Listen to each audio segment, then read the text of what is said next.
Is outsourcing art ethically moral? You and me are going to explore this topic right now. In a capitalistic society, it's often very hard to pinpoint how much art is worth, especially in a time where pictures of monkeys can go for $15 million and an illustrator who does comic book pages gets paid less than $7 an hour. But I personally think that capitalism doesn't define how to pay an artist. As a person who's taken art appreciation classes over and over, you tend to realize that capitalism and art doesn't usually mix, and that the title artist also holds too much value to the artists themselves. I guess the real question is, how do you value art in a capitalistic society? So let's put it in perspective. You are an owner of a seafood shop. You often buy your seafood from the local fisherman, but then you notice that the prices of catfish is going extremely up, and another person approaches you. They're a fisherman from Scandinavia. They tell you that they can find catfish 10 times cheaper than the cost that you're already paying. To you, this is a good deal. Now you can get catfish really cheap and actually charge the same amount. This in turn increases your profits, and now you're buying from the guy from Scandinavia. As the restaurant owner, you are now outsourcing your fish from local to out of country. Outsourcing is about keeping your prices low and your profits high. But this doesn't seem to be a bad business practice, as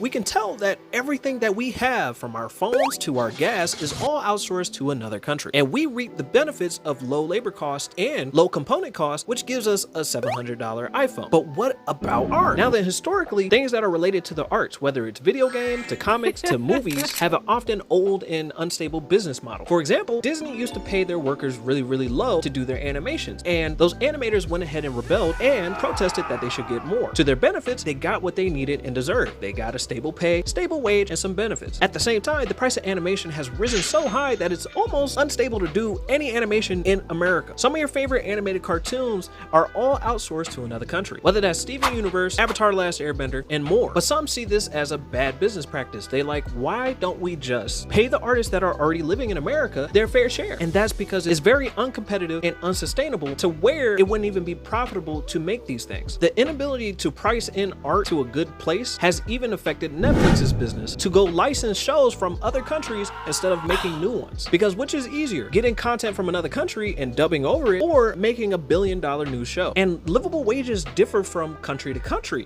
So if you're paying a livable wage for somebody that is animating in Korea versus paying someone in America, that person is doing well, but the person over here is not. But also, the title artist holds too much gravitas to the artists themselves. Because art is something that can't be manufactured at such a big pace, there's also this feeling of entitlement to more than what the art is actually worth to somebody else. And for that reason, there's a lack of compromise between the artist and the capitalism that society rides off of. So in order to produce and be competitive, outsourcing is needed at some point. Even in the comics industry, where monthly issues come out all the time. How do you strike that rich balance? Because Marvel almost went under multiple times, and DC was supposed to close during the AT&T merger because that side of the business is unsustainable. So let me ask you, how can you solve the problem of outsourcing? Because without outsourcing, our gas prices will continue to rise, but also the price of creating for others. So how do you strike that balance?